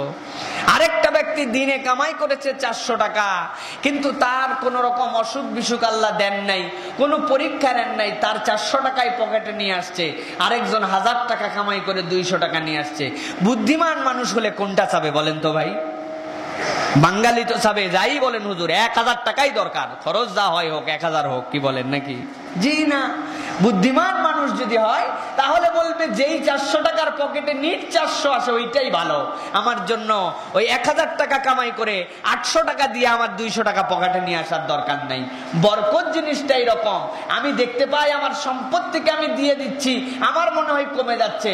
যেই মানুষের কাজ 1 কোটি টাকায় হয়, আল্লাহ যদি আপনার ওইটা 10 লক্ষ টাকায় হাসিল করাই দেন, তাহলে আল্লাহ রাব্বুল আলামিনের বান্দা 10 লক্ষ টাকাতেই সন্তুষ্ট থাকা উচিত, ঠিক কিনা বলেন? এই জন্য রব্বুল আলামিন বলছেন ওয়া ফি আমওয়ালিহিম হাক্কুল লিসাইলি ওয়াল মাহরুম, তোমার মাল যেটা তোমাকে আমি দান করলাম, তুমি কেমনে ভাবো বান্দা যে এই মালটা পুরাই তোমার? আল্লাহ রাব্বুল আলামিন তার রাসূলকে দিয়ে দুনিয়ার মানুষকে বুঝাচ্ছেন, দুনিয়ার মানুষ, তোমাকে রব্বুল আলামিন যে সম্পদগুলি দান করছেন, তুমি যে টাকা পয়সার মালিক হচ্ছ, তোমার জন্য রব্বুল আলামিন যে সম্পদগুলি তোমাকে দান করছেন, মনে করো না কখনো এই সম্পদের পুরোটার মালিক আমি নিজেই হয়ে গেলাম বোধহয়। আল্লাহ বলতেছেন, বান্দা তুই ভুলের মধ্যে থাকবি যদি ভাবিস তোর পুরোটাই সম্পদ। আমি রব্বুল আলামিন তোর জন্য জানায় দিলাম, তুই যদি 100 টাকার মালিক হস, আর এই 100 টাকার লেভেল যদি সাহেব নিসাব হয়ে যায়, তোর উপর যদি যাকাত ফরজ হয়, তাহলে জেনে রাখ বান্দা, তোর ওই 100 টাকার মধ্যে 2.5 টাকার মালিক আমি রব্বুল আলামিন নিজে। তুই 100 টাকার কখনোই মালিক নয়, 97 টাকা 50 পয়সার মালিক তুই, আর 2.5 টাকা আমি রব্বুল আলামিন নিজেই মালিক। ওই সম্পদটা তুই যখন আদায় করে দিবি, তুই যখন ওই সম্পদ দ্বারা হক আদায় করে দিবি, বান্দা ভাবিস না তুই অনেক কষ্ট করে কামাই করে তুই দান করতেছিস। মূলত রব্বুল আলামিন আমি তোর সম্পদের মধ্যে যে হক রেখেছিলাম, ওই হকটা গরিব মানুষকে যখন তুই আদায় করে দিবি, আল্লাহ রাব্বুল আলামিন তোর ওই 97 টাকায় এমন বরকত দান করবেন, অন্যরা যারা আদায় করবে না তারা অনুভব করতে পারবে না। দুনিয়াতে তোর জীবনের মধ্যে রব্বুল আলামিন সচ্ছলতা দান করবেন, আর কিয়ামতের দিনে বান্দা যখন এই অর্থের কারণে জাহান্নামে যাবে, ওই সময় রব্বুল আলামিন তোকে হাসি মুখে দান করে অনেক অনেক মানুষের আগে হিসাব সহজ করে দিয়ে জান্নাতের ব্যবস্থা করে দিবে। জান্নাতের ব্যবস্থা রব্বুল আলামিন করে দিবেন, কারণ ওই বান্দা অনুভব করেছিল, আরে আমি তো 100 টাকার মালিকই না, আমাকে রব্বুল আলামিন এই টাকা দিছে, আমি আদায় করে দিয়েছি। সুতরাং যাকাত যারা দান করে, অনেক জায়গায় যাকাত দানকারীদেরকেও দানবীর বলা হয়, বিরাট দানবীর। সিরিয়াল লাগায় দিছে, যাকাত দিচ্ছে, নিতে যে 50 জন লোকের খবর নাই, মারা গেছে, এইরকম ঘটনা হয় না? নাম ছড়ায় পড়ে অমুক ইন্ডাস্ট্রিয়ালিস্ট, উনি বিরাট বড় দানবীর, উনি যাকাত আদায় করে। আরে ভাই বোকা তো আপনি, আপনি দানবীর হইলেন কেমনে? আপনি না আপনার দায়িত্ব থেকে মুক্ত হইলেন। এইটা না দিলে আপনার জাহান্নাম, দিলে রব্বুল আলামিন আপনার মালকে বরকত দান করবেন। সুতরাং বুদ্ধিমান কখনো যাকাত দিয়ে বলবে না যে আমি বিরাট বড় দান করলাম, বরং এইটা হক আদায় করলাম। প্রিয় ভাইয়েরা, আল্লাহ রাব্বুল আলামিন এরপরে বান্দাদেরকে বলছেন, যাকাত দিলে তোমরা ধারণা করো যে কমে যায় তোমাদের মাল। আপাত দৃষ্টিতে দেখলে তুমি যখন লেজার টানলে ব্যাংক ব্যালেন্স তোমার কম, কিন্তু আল্লাহ বলছেন আমি তো তোমার ব্যাংক ব্যালেন্স বাড়াইতে চাই। কেমনে? আল্লাহ রাব্বুল আলামিন সূরা রুমের 39 নম্বর আয়াতে বান্দাদেরকে ওয়াজ করতেছেন, ওয়ামা আতাইতুম মিন যাকাতিন তুরিদুনা ওয়াজহাল্লাহি ফাউলাইকা হুমুল মুদঈফুন। আল্লাহ রাব্বুল আলামিন বান্দাদেরকে বলছেন, ও দুনিয়ার মানুষেরা, তোমরা যারা যাকাত আদায় করো, দুনিয়ায় দানবীর হওয়ার জন্য না, দুনিয়ায় নিজেকে প্রতিষ্ঠিত করার জন্য না, কেবলমাত্র তুরিদুনা ওয়াজহাল্লাহ, আল্লাহর জন্য যদি তোমার সন্তুষ্টির নিমিত্ত হয় যে আমার রব আমাকে যে সম্পদ দিয়েছিলেন, আমি এর মধ্যে থেকে যাকাত গুলাকে আদায় করে দিচ্ছি আমার রবের জন্য। আল্লাহ বলছেন, দুনিয়ার মানুষ শোনো শোনো, তুমি তোমার অ্যাকাউন্টের ব্যালেন্স দেখো কম, কিন্তু আমি রব্বুল আলামিন দেখি তোর ব্যালেন্স বেড়ে গেছে। আমি রব্বুল আলামিন তোর মলের মধ্যে এমন একটা বরকত দিয়ে দিব যে ওই মাল দ্বারা তোর জন্য সন্তুষ্টি অর্জন করা সহজ হয়ে যাবে, সহজ হয়ে যাবে। আল্লাহ বলছেন এটা আমি বাড়িয়ে দিব। ফাউলাইকা হুমুল মুদঈফুন। তুমি দেখছো কমছে, কিন্তু আমি রব দেখলাম বেড়ে গেছে। সুবহানাল্লাহ বিহামদি। প্রিয় ভাইরা, এই জন্য যাকাত, যাকাত আল্লাহর রাসূল বারবার আপনাকে আমাকে আল্লাহর পক্ষ থেকে ওহী নিয়ে আসতেছেন যে তোমরা যাকাত আদায় করো। আল্লাহর রাসূল বলছেন, দুনিয়ার মানুষ শোনো, তোমরা তো ঈমানদার। আমরা ঈমানদার না? আমরা নিজেদেরকে ঈমানদার বলি না? আমরা আল্লাহ রাসূল, পরকাল, কিতাব, মালায়েকা, ফেরেশতা সব বিশ্বাস করি, এই হিসাবে আমরা ঈমানদার। কিন্তু আল্লাহ রাসূল বলছেন, তোমরা কি কখনো ঈমানের স্বাদ চেখে দেখেছো? ঈমানের স্বাদ কেমন? এখনো যদি আপনাদেরকে বলি, ভাই লেবুর স্বাদ কেমন? লেবুর স্বাদ কেমন বলেন তো ভাই? কঠিন মিষ্টি, কি বলেন? হ্যাঁ, লেবুর স্বাদ কেমন? টক। করল্লার স্বাদ কেমন? তিতে। রসগোল্লার স্বাদ মিষ্টি। আল্লাহ রাসূল বলছেন, তুমি কি কখনো ঈমানের স্বাদ দেখেছো? টক, ঝাল, মিষ্টি না কেমন স্বাদ? আল্লাহ রাসূল বলছেন, দুনিয়ার মানুষ তাইমা তাইমুল ঈমান, ঈমানের স্বাদ পেতে চাও নাকি? আল্লাহ রাসূল বলছেন, হ্যাঁ, যারা ঈমানের স্বাদ পেতে চাও আমি রাসূল তাদের জন্য 3টা কাজ আল্লাহর পক্ষ থেকে বলছি। 3টা কাজ যদি তুমি করো তাহলে আল্লাহ রাব্বুল আলামিন দুনিয়ার বুকে থাকা অবস্থায় ঈমানের একটা টেস্ট তোমাকে দেখাবেন। 1 নম্বর কাজ হচ্ছে আল্লাহর ইবাদত যদি করো, আল্লাহর রাস্তায় যদি তুমি সময় দাও, আল্লাহ রাব্বুল আলামিনের জন্য যদি তোমার কিছু সময়কে তুমি বরাদ্দ করো, দুনিয়ায় যে অবস্থায় তুমি থাকো না কেন, আজান হয়ে গেছে, তুমি আল্লাহর জন্য নামাজে হাজির হয়ে গেছো, দুনিয়ায় যে অবস্থায় থাকো না কেন, রমজান এসেছে, রোজা রাখতে শুরু করেছো, দুনিয়ায় তুমি যে অবস্থায় থাকো না কেন, আল্লাহর হুকুম যেটা তুমি সন্তর্পণে মেনে নাও, অন্তঃকরণে তুমি মেনে নাও, আল্লাহর ইবাদতের মধ্যে তুমি যদি ঢুকতে পারো। 2 নম্বর কাজ আল্লাহ রাসূল বলছেন, শোনো, তিনি ছাড়া কেউ ইলাহ নাই, আল্লাহ রাব্বুল আলামিন ছাড়া কেউ ইলাহ নাই, এই ইলাহটা তুমি যদি বিশ্বাস করতে পারো, তোমার জীবনের ক্ষেত্রে, বাঁচার ক্ষেত্রে, মরার ক্ষেত্রে, চাকরির ক্ষেত্রে, আস্থার ক্ষেত্রে, চলার ক্ষেত্রে, বলার ক্ষেত্রে আল্লাহ রাব্বুল আলামিন ছাড়া কাউকে যদি ইলাহ তুমি না মানো। আর 3 নম্বর হচ্ছে তুমি যদি আনন্দ চিত্তে যাকাত দান করো, তোমার সম্পদের মধ্যে যদি যাকাত থাকে আর যাকাতটাকে আদায় করে দাও, এই 3টা জিনিস যখন মিলে যাবে কোন বান্দার জীবনে, আল্লাহ রাসূল বলছেন আল্লাহ রাব্বুল আলামিন তাকে ঈমান নামক যে একটা নিয়ামত দিয়েছেন, বান্দার দুনিয়ার বুকে ঈমান নামক নিয়ামতের স্বাদটা দুনিয়াতেই উপভোগ করতে পারবে, দুনিয়ার বুকে ঈমানের স্বাদ উপভোগ করতে পারবে। এখন আপনি আমি বলতে পারি যে হুজুর আমরা তো অনেক দিনই নামাজ পড়লাম, আল্লাহকে ইলাহ হিসেবে মানলাম, যাকাতও দান করি, কিন্তু ঈমানের স্বাদ তো পাই না, ঈমানের টেস্টটা কেমন? প্রিয় ভাইরা, ঈমানের টেস্ট আমরা পাই অনেক সময়, কিন্তু আমরা অনুভব করতে পারি না যে ঈমানের টেস্টটা কেমন। প্রিয় ভাইরা, মুমিনদেরকে আল্লাহ রাব্বুল আলামিন নানান দিক থেকে আপনাকে আমাকে হেফাজত করতেছেন। আপনার আমার মধ্যে আল্লাহ রাব্বুল আলামিন কত বিপদ আসার কথা ছিল, সেই বিপদগুলো থেকে আমাদেরকে বাঁচিয়ে রেখেছেন। আল্লাহ রাব্বুল আলামিন কত গজব দিয়ে আপনাকে আমাকে ধ্বংস করে দেওয়ার কথা ছিল, সেইগুলা থেকে রব্বুল আলামিন আপনাকে আমাকে হেফাজত করে আজ পর্যন্ত টিকায় রেখেছেন। ন্যূনতম একটা উদাহরণ, জানি না আল্লাহ রাব্বুল আলামিন অন্য কোনো কারণ আছে কিনা, তবে আমি মাঝে মাঝে কল্পনা করি 5.7, 6.1, 6.3 এইগুলা ভূমিকম্প হওয়ার দ্বারা আমাদের আশপাশের কত দেশকে আল্লাহ রাব্বুল আলামিন নাস্তানাবুদ করে দিয়েছেন, দেন নাই ভাই? অবাক লাগে আমার কাছে, যারা আপনার আমার থেকে 1000 গুণ ব্রিলিয়ান্ট কান্ট্রি, তারা 100 বছর ধরে এইগুলা প্রতিরোধ করতেছে, ভূমিকম্প প্রতিরোধ করতেছে, এত আধুনিক জাতি। জাপানকে আপনার আমার থেকে বোকা দেশ মনে করেন নাকি? জাপানের যে ঋণ আপনার আমার কাঁধের উপরে আছে, আরো 100 বছর যদি বেঁচে থাকি আমরা, আল্লাহর রহমতে এটা শোধ করা কঠিন আছে, এত পরিমাণ তারা আমাদেরকে ঋণ দিয়ে রাখছে। জাপানের ঋণ নাই বাঙালির ঘাড়ে, এরকম কোন বাঙালি এখনো জন্ম হয় নাই, 100 বছর হবেও না, এত পরিমাণ ঋণ আছে আমাদের। প্রিয় ভাইয়েরা, সেই জাপানের মতো দেশে 6.1 হওয়ার পরে সব শেষ হয়ে যায়, আর 6.78 হওয়ার পরেও বাংলাদেশে পুরান ঢাকার 2-3টা বিল্ডিং কাইট হয়, তাও ভাঙ্গে পড়ে না। প্রিয় ভাইয়েরা, আল্লাহর প্রতি শুকরিয়া করবেন না?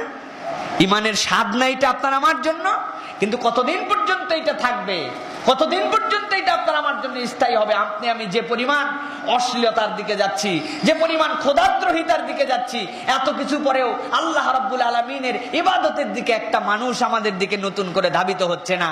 গাস্তের পরে গাস্ত হচ্ছে, দাওয়াতের পরে দাওয়াত হচ্ছে, হাজার হাজার মানুষ আপনাকে ডাকতেছে, শুননেওয়ালা শুনে যাচ্ছে, বলনেওয়ালা বলে যাচ্ছে, পরিবর্তন হচ্ছে না। প্রিয় ভাইয়েরা, কতদিন গজব চলে আসতে পারে? প্রিয় ভাইয়েরা, এই জন্য ঈমানের স্বাদ, এইগুলো ঈমানের স্বাদ অনুভব করেন। আল্লাহ রাব্বুল আলামিন আপনাকে কত পরিবার থেকে ভালো রেখেছেন, অবাক লাগে। ছোট্ট একটু দেশ আমরা, এইগুলো আল্লাহর কৃতজ্ঞতার জন্য আপনাকে স্মরণ করতে হবে। এগুলো স্মরণ না করলে আপনি ঈমানের টেস্ট অনুভব করতে পারবেন না। ছোট্ট একটু দেশ, অল্প একটু জায়গার মধ্যে 14-15 কোটি লোক থাকি আমরা। কল্পনা করেন কত বড় বড় দেশ, কত জায়গায় গাড়ি বোমা বিস্ফোরণ হচ্ছে, আত্মঘাতী হামলা হচ্ছে। এই ইন্ডিয়া, তারপরে পাকিস্তান, তারপরে আফগানিস্তান, ওই পাশে আমাদের জন্য মিয়ানমার, ওই পাশে ইরান, সব দেশের মধ্যে অশান্তি আর অশান্তি আছে।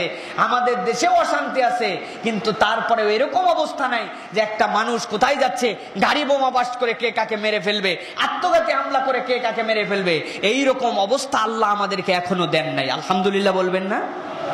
প্রিয় ভাইয়েরা, অনুভব করার চেষ্টা করেন। ওইগুলো মুসলিম কান্ট্রি, ওখানেও মুসলিম দেশ, আমাদের থেকে তারা অনেক উন্নত নিজেদেরকে পরিচয় দেয়, পাশাপাশি দেশ। কিন্তু আল্লাহ রাব্বুল আলামিন আমাদের মধ্যে কত সুন্দর সাম্প্রদায়িক সম্প্রীতি দিয়েছেন, আমাদের মধ্যে কত সুন্দর ভাই ভাই বোধ দিয়েছেন। আল্লাহ রাব্বুল আলামিনের দেওয়া এইটা ইমানের স্বাদ। এইটা মনে করেন না অটোমেটিক আপনার হাতের কামায়, এটা ইমানের স্বাদ। কারণ এই দুনিয়াতে এখনো কতগুলো ভালো মানুষ আছে, যেই মানুষগুলোর জন্য আল্লাহ রাব্বুল আলামিন আপনাকে আমাকে টিকিয়ে রেখেছেন। কিন্তু আল্লাহ বলছেন কতগুলো ভালো মানুষ দিয়ে তোমার খোঁজার দরকার নাই, তুমি নিজে ভালো মানুষ হও, ইমানের স্বাদ পাও, আমার ইবাদত করো, আমাকে ইলাহি হিসেবে মানো, যাকাত যদি ফরজ হয় আদায় করো। রাসূল বলছেন ইমানের একটা টেস্ট আল্লাহ রাব্বুল আলামিন দুনিয়াতেই তোমাকে উপভোগ করায় দিবেন। সুবহানাল্লাহ। প্রিয় ভাইরা, এরপরে রাসূল সাল্লাল্লাহু আলাইহি ওয়াসাল্লাম আবার বলছেন যে শোনো, তিনটা কাজ করলে যেমন ইমানের টেস্ট পাবে, এইরকম তিনটা শ্রেণীকে আল্লাহ রাব্বুল আলামিন সবার আগে জাহান্নামে ঢুকায় অন্য বান্দাদের হিসাব শুরু করবেন। আগে তিনটা শ্রেণী আবার জাহান্নামেও আগে যাবে। ইমানের টেস্ট পাওয়াতেও তিনটা আমলে ফার্স্ট, তিনটা কাজ করলে জাহান্নামের দিকেও ফার্স্ট। তিন শ্রেণীর লোককে আল্লাহ রাসূল বলছেন, এক নম্বর হচ্ছে জালেম শাসক, অন্যায় অত্যাচার করে মানুষের উপরে যে শাসক, শোষণের মাধ্যমে মানুষের প্রতি যারা শাসন করে, দুনিয়ায় মনে করতেছে বিরাট পাওয়ারফুল, আমার উপরে কোনো শক্তি নাই, এই মসনদ কোনোদিন আমার থেকে ছুটবে না, ছাড়বে না, মনে করছে। এরকম অনেক সারা পৃথিবীতে জালেম শাসক আছে। কিন্তু আল্লাহ বলছেন অপেক্ষা করো, ওয়ানুমলি লাকুম ইন্না কাইদি মাতিন, আমি তো বান্দা বর্ষিটা ছেড়ে রেখেছি, একদম যতদূর ইচ্ছা যেতে থাকো, যেতে থাকো, কিন্তু জেনে রাখো পিছনের হুইলটা কিন্তু আমার হাতে ধরা। কি বলেন? হ্যাঁ, হুইল আল্লাহ রাব্বুল আলামিনের কাছে ধরা আছে। মাছ খেয়ে দৌড়িয়ে বেড়াচ্ছে, চিন্তা করছে আর কেউ আমাকে ধরতে পারবে না, কিন্তু হুইল আল্লাহ চিন্তা করছে দৌড়া ভাই, কত দৌড়াবি, শেষে কিন্তু আমার কাছে ফিরতে হবে, ফিরতে হবে না? আল্লাহ বলছেন ছেড়ে দিছি, যাও, কত দূর বাড়তে পারো, কত দূর বাড়তে পারো বাড়ো, কিন্তু ইন্না কাইদি মাতিন, একবার যদি ধরি তখন আর হাত ধরি না, চোখ ধরি না, গলা ধরি, এই জায়গা ধরি, একবারে টুটি ধরে নিয়ে আসি। প্রিয় ভাইয়েরা, এই জন্য সাবধান হতে হবে আমাদেরকে জালেম শাসক। দুই নম্বর, আল্লাহ রাসূল বলছেন যারা সম্পদের যাকাত দেয় না সবার আগে জাহান্নামে যাবে, জালেম শাসক, তারপরে যাকে আল্লাহ টাকা পয়সা দিয়েছিল কিন্তু যাকাত আদায় করে না। আর তিন নম্বর হচ্ছে ওই শ্রেণীর গরিব মানুষ যাদেরকে আল্লাহ রাব্বুল আলামিন গরিব বানাইছেন, তারপরেও তারা অশ্লীলতা করে। গরিব মানুষ, তার উচিত ছিল আল্লাহ মুখী হওয়া, কিন্তু তার গোরাবাতের পরেও সে অশ্লীল কাজের মধ্যে বেশি রত। এই তিন শ্রেণীকে আল্লাহ রাব্বুল আলামিন সবার আগে জাহান্নামে ঢুকাবেন, তারপরে আল্লাহ রাব্বুল আলামিন অন্যদের জন্য জাহান্নামে ঢোকার ব্যবস্থা করবেন। প্রিয় ভাইরা, এই জন্য বারবার যে বিষয়ে বলা হচ্ছে যে এই জিনিস আমাদের জন্য করা যাবে না। আল্লাহ রাসূল এরপরে বলছেন অনেকে যাকাত দেয় কিন্তু এক শ্রেণী আছে তারপরেও টাল বাহানা করে। সূরা আলে ইমরানের 100 নম্বর আয়াতে আল্লাহ রাব্বুল আলামিন তার রাসূলের মাধ্যমে জানাচ্ছেন যারা যাকাতের মাল দিতে টাল বাহানা করবে, কিয়ামতের ময়দানে আল্লাহ রাব্বুল আলামিন ওই মালগুলাকেই তার পিঠের মধ্যে আগুন বানায় ঝুলায় দিবেন, ওই ঝুলানো মাল নিয়ে সে জাহান্নামের মধ্যে চলে যাবে। নাউযুবিল্লাহি মিন যালিক। এই জন্য যাকাত দিতে টাল বাহানাও করা যাবে না। এখন আসুন, যাকাত আল্লাহ যে দিতে হবে, আশা করি কোরআন এবং হাদিসের আলোকে আমরা বুঝতে পেরেছি যাকাত দিলে কি হয়, যাকাত না দিলে কি হয়, যাকাত কি জন্য দেওয়া দরকার আমরা অনুভব করতে পেরেছি। এখন আমরা দেখি যে কয় শ্রেণীর সম্পদের উপরে যাকাত দিতে হবে। এই বিষয়গুলি আমাদের খোলামেলা জ্ঞান দরকার। হাদিস পর্যালোচনা করে দেখা যায় 5 শ্রেণীর সম্পদের উপরে যাকাত আদায় করতে হবে। কয় শ্রেণী বলেন? 5 শ্রেণী। 1 নম্বর হচ্ছে বিচরণশীল উট, গরু, ছাগল, যেগুলো বিচরণশীল, যেইগুলা গরু ছাগল বিচরণ করায় করায় মানুষজন নিজেদের জীবিকা অন্বেষণ করে, বিচরণশীল উট, গরু, ছাগল, পোষা প্রাণী যেইগুলা, 1 নম্বর এইটা। 2 নম্বর হচ্ছে সোনা এবং রূপা, এইটা দ্বিতীয় শ্রেণী, যাকাত আদায় করতে হবে। 3 নম্বর হচ্ছে নগদ টাকা, আপনার কাছে যে নগদ টাকা আছে এটার জন্য যাকাত আদায় করতে হবে। 4 নম্বর হচ্ছে আপনার জন্য ব্যবসায়ের ক্ষেত্রে ক্ষেত্রে সঞ্চিত ধন সম্পদ, বালু, ইট, আপনার খোয়া, আপনার জমি, আপনার ফ্ল্যাট, যেগুলো ব্যবসায়িক পণ্য হিসাবে আপনি সঞ্চিত করেছেন, এর উপরে আপনাকে যাকাত দিতে হবে। 5 নম্বর হচ্ছে আপনার ফসলের উপরেও যাকাত দিতে হবে। আপনার উৎপাদিত যে ফসল, এইটাকে ওসর বলা হয়, এই ফসলের উপরেও যাকাত দিতে হবে। সুতরাং 5টা সম্পদের উপরে যাকাত দিতে হবে: বিচরণশীল, উট, গরু, ছাগল, সোনা, রূপা। 3 নম্বর হচ্ছে আপনার জন্য নগদ টাকা। 4 নম্বর হচ্ছে আপনার ব্যবসার জন্য সঞ্চিত সম্পদ। 5 নম্বর হচ্ছে আপনার উৎপাদিত ফসল। এখন আসুন আমরা যাকাতের নিসাব কতটুকু হবে, যাকাতের হার কি হবে, কোন সম্পদ কতটুকু আপনার কাছে থাকলে যাকাত দিতে হবে, এই বিষয়ে আমরা একটু জানার চেষ্টা করি। প্রিয় ভাইয়েরা, ইসলামী শরীয়ত অনুযায়ী 1 চন্দ্র বছর 354 দিন, 1 চন্দ্র বছর 354 দিন যদি কারো কাছে সম্পদ গচ্ছিত থাকে এই 5টা আইটেমের, সেটার পরিমাণ আপনাদেরকে জানাচ্ছি, তাহলে তাকে বলা হবে সাহেবে নিসাব। এই সাহেবে নিসাব ওয়ালার উপরে 354 দিনের হিসাবে ওই সম্পদে যাকাত দিতে হবে। প্রথমেই বলি আপনাদের জন্য স্বর্ণের যাকাত। স্বর্ণের যাকাত হচ্ছে, এটা যদি আপনার কাছে 7.5 ভরি থাকে, 7.5 তোলা বলেন বা 7.5 ভরি যদি আপনার কাছে থাকে, 1 বছর 354 দিন চন্দ্র বছরে যদি আপনার কাছে এইটা থাকে, এইটা আপনার পড়ার জন্য হতে পারে, আপনার হাদিয়া পাওয়া হতে পারে। যে একক ব্যক্তি যদি এটার মালিক হয় 7.5 ভরি স্বর্ণের, তাহলে তার প্রতি 2.5% হারে যাকাত আদায় করতে হবে। 7.5 ভরির থেকে 1 গ্রাম কম আছে, 1 বছর কেন 25 বছর থাকলেও আপনার যাকাত দিতে হবে না।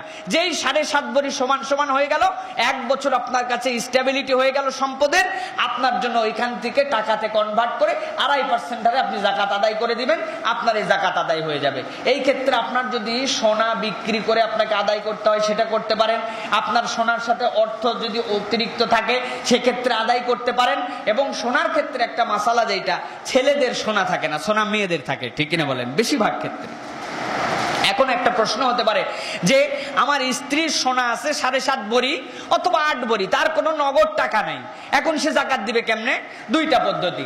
একটা হচ্ছে সে তার সোনার থেকে কিছু অংশ বিক্রি করে দিবে, দিয়ে ওই পরিমাণ দিয়ে সে যাকাত আদায় করে দিবে, তাহলে তার যাকাত আদায় হবে। আর 2 নম্বর, স্বামী যদি তাকে বলে তোমার 8.5 ভরি সোনা আছে, এই সোনার বাজার মূল্য এই অনুযায়ী তোমার যাকাত ফরজ হয়েছে, এই নাও আমি তোমাকে এই টাকা দিলাম, এই টাকার থেকে তুমি যাকাত আদায় করে দাও, তাহলে স্বামী যদি তাকে ওই টাকা দিয়ে দেয় এবং সেই টাকার থেকে সে যদি যাকাত আদায় করে, তাহলেও যাকাত আদায় হয়ে যাবে। কারণ সোনা সবসময় সবাই বেচতে চায় না, পরনের জিনিস থাকে, বিভিন্ন ধরনের অর্নামেন্টস থাকে, সুতরাং এইভাবেও যাকাত আদায় হবে। কিন্তু 7.5 ভরি হয়ে গেছে আর আপনি যাকাত আদায় করতেছেন না, কানে দুল দিয়েছেন, গলায় মালা দিয়েছেন, আলমারির সিন্ধুকের ভিতরে ঢুকায় রাখছেন সোনা, আপনি মনে করতেছেন সোনা, কিন্তু আল্লাহ বলতেছেন আগুন। আল্লাহ কি বলছেন? আগুন। এইটা আপনাকে জাহান্নামে নিয়ে যাবে। সুতরাং খুব সাবধান। রূপার যাকাতের পরে, রূপার যাকাত হচ্ছে 52.5 তোলা। 52.5 তোলা রূপা যদি কারো কাছে মজুদ থাকে চন্দ্র বছরে 1 বছর, তাহলে তার প্রতিও যাকাত আদায় করতে হবে। ঠিক টাকাতে কনভার্ট করে 2.5% হারে সে আদায় করে দিবে, যাকাত আদায় হয়ে যাবে। এরপরে নগদ টাকা। সোনা রূপার বাহিরে কারো নগদ টাকা আছে, নগদ টাকার নিসাব কিভাবে নির্ধারিত হবে? এই ক্ষেত্রে হাদিসের মধ্যে আছে নগদ টাকার নিসাব হবে রূপা দিয়া। আপনার নগদ টাকার নিসাব রূপা দিয়ে হবে।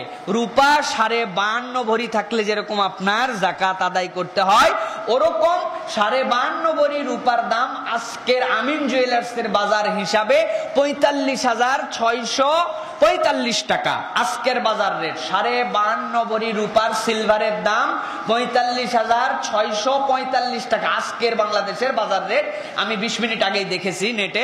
সুতরাং এই পরিমাণ টাকা যদি কারো কাছে থাকে, এক কথায় 46,000 টাকার মালিক যদি কেউ হয়, এই টাকাটা 46,000 টাকার নিচে না নেমে 1 বছর যদি বাড়ে, কখনো 60 হয়েছে, 1 লাখ, 5 লাখ, 5 কোটি, কিন্তু নিচে 46, এর থেকে নামে নাই, তাহলে যে পরিমাণ টাকা 1 বছর রোল করবে, এই টাকার উপরে 2.5% হারে আপনাকে যাকাত দিয়ে দিতে হবে। 1 লাখ টাকায় 2,500 টাকা আপনার যাকাত দিতে হবে। 50,000 টাকায় 50,000 টাকায় 1250 টাকা আপনাকে যাকাত আদায় করে দিতে হবে। দিলে আপনার হক আদায় হয়ে যাবে।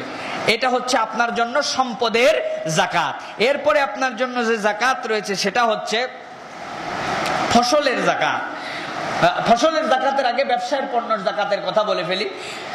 আপনার আমার জন্য নিজের কাছে হয়তো টাকা নেই, আমি দেখছি, কিন্তু আমার দোকানের জন্য, আমার ব্যবসার জন্য আমি হয়তো 2 লাখ টাকার আমি খোয়া কিনে রেখেছি, বালি কিনে রেখেছি, সিমেন্ট কিনে রেখেছি আমার ব্যবসার জন্য, যে এটা আমার বাড়ি বানানোর জন্য এটা আমি করি না, এটা ব্যবসা করব, লাভ হলে বাড়লে আমি আমার শেষ হয়ে যাবে, এটা আমি বিক্রি করে দিব। আবার এই পরিমাণ সম্পদ আপনি 1 লাখ, 5 লাখ, 10 লাখ, 2 কোটি, 5 কোটি, 500 কোটি যেটাই কেনেন, সেটা যদি 46,000 টাকার নিচে না হয়, এইটাও যদি 1 বছর আপনার ব্যবসায়ের জন্য কেনা পণ্য যদি আপনার কাছে থাকে, 1 চন্দ্র বছরের হিসাবে ওই ব্যবসায়িক পণ্যের উপরেও আপনাকে যাকাত দিতে হবে। কারো 10টা ফ্ল্যাট আছে, 10টা ফ্ল্যাটের মালিকই সে নিজে, এই 10টা ফ্ল্যাটের মালিক যে ভাড়া দিয়ে রাখছে, এই ভাড়ার থেকে তার সংসার চলে, তাহলে 10টা ফ্ল্যাটের জন্য তাকে কোনো যাকাত দিতে হবে না। এই ফ্ল্যাটগুলোর থেকে যে টাকা উঠবে, এই টাকার থেকে হিসাব করে যদি 1 বছরে জড়ো হয়, ওই টাকার উপরে টাকা ব্যালেন্স হয়, তাহলে যাকাত দিবে। কিন্তু 2টা ফ্ল্যাট কিনে রেখেছে, একটাতে নিজে থাকে, এই 2টা যদি একটু দাম বেশি পায়, এটা বেশি দিব। ব্যবসার জন্য কিনে রেখেছেন আপনি, একটু দাম বাড়লে বেচে দিবেন, এটা আপনার ক্যাপিটাল একটা, তাহলে ওই ফ্ল্যাটের মূল্য নির্ধারণ করে আপনাকে যাকাত দিতে হবে। শরীয়ত কিন্তু আপনাকে এই বিষয়গুলো জানিয়েছে। সুতরাং সংক্ষিপ্ত সময় আপনাদেরকে যতটুকু পারি ক্লিয়ার কনসেপ্ট করি, প্রয়োজনে পরবর্তীতে আরো বেশি করে জেনে নেওয়া যাবে ইনশাআল্লাহ। প্রিয় ভাইয়েরা, এরপরে ফল ফসল যে বিষয়টা আজকে জোর দিয়ে বলবো বলে আশা করেছি, সেটি হচ্ছে দুনিয়ার মানুষ, বাংলাদেশের মানুষ, মুসলমান ইমানদার যারা আছি, আমরা যতটুকু জানি যাকাত আদায় করি বা না করি, যে টাকা পয়সায় যাকাত দিতে হয়, সোনায় যাকাত দিতে হয়, রূপোতে যাকাত দিতে হয়, ব্যবসায় যাকাত দিতে হয়, এটা আমরা জানি। অনেকে আদায় করি না, চিন্তা করে হারে কত বড় গুনাহ করলাম, আদায় করলাম না, এটা মনের মধ্যে ফিলিংস আছে। কিন্তু আমাদের বাঙালি মুসলমান সহ উপমহাদেশের মানুষের একটা ক্ষেত্রে যে যাকাত দিতে হয়, এইটা না দেওয়া যে গুনাহ, এটা জানেই না। সেটা হচ্ছে সম্পদের মধ্যে থেকে তার ফসলের যাকাত, ফসলের যাকাত দিতে হয়, এটা আমরা জানি না। এটার নাম ওসর। শরীয়ত বলতেছে যদি কারো ফসল থাকে, এই ফসলের যাকাত তাকে অবশ্যই আদায় করতে হবে। ফসলের যাকাতের নিসাব 3 ভাবে হতে পারে। একটা হচ্ছে কারো যদি উৎপাদিত ফসল 25 মণ হয়, তাহলে সব ক্ষেত্রে 25 মণের উপর থেকে তাকে যাকাত আদায় করতে হবে। যাকাত আদায়ের বিধান কিরকম হবে? যাকাত আদায়ের বিধান হবে, আপনি যদি সেচ নিজে নিয়ে অপর থেকে পানি সেচ দিয়ে মেশিন বসায় আপনি যদি সেচ দিয়ে নিজে আবাদ করেন, তাহলে প্রতি 20 মণে 1 মণ, প্রতি 20টা ডাবে 1টা ডাব, প্রতি 20টা তালে 1টা তাল আপনাকে দিতে হবে, যদি এটা আপনি সেচ দিয়ে আবাদ করেন 20-এ 1। আর যদি সেচ না দিয়ে প্রাকৃতিক ভাবে আদায় হয়, আমার নারিকেল গাছ, এই গাছে জীবনে কোনোদিন আমি পানিও দেই না, কিছুই দেই না, আল্লাহর রাস্তে লাগাইছি, আল্লাহ এইটাকে বড় করতেছে, আল্লাহ বলতেছেন তাহলে 10-এ 1। আপনার যদি 10টা ডাব হয়, এই 10টা থেকে 1টা ডাব আপনার জন্য আল্লাহ ওসর নির্ধারণ করেছেন, অবশ্যই এটা দিতে হবে। আপনার আমার মধ্যে এই ফিলিংস নাই, আমরা কেউ জানি না যে এইটা আবার যাকাত দিতে হয় নাকি। অনেকে আবার বলে, হুজুর আমরা তো খাজনা দিয়ে দিছি, আমরা ট্যাক্স আদায় করে দিছি, খারিজ করছি, রেজিস্ট্রি করছি, এইটার সময় তো দিয়ে দিছি।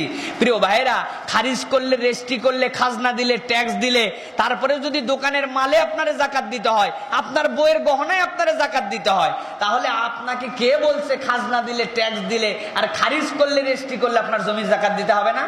তাহলে তো নামাজও হিসাবে মাফ হয়, কি বলেন? ট্যাক্স তো দেই আমরা বাংলাদেশে।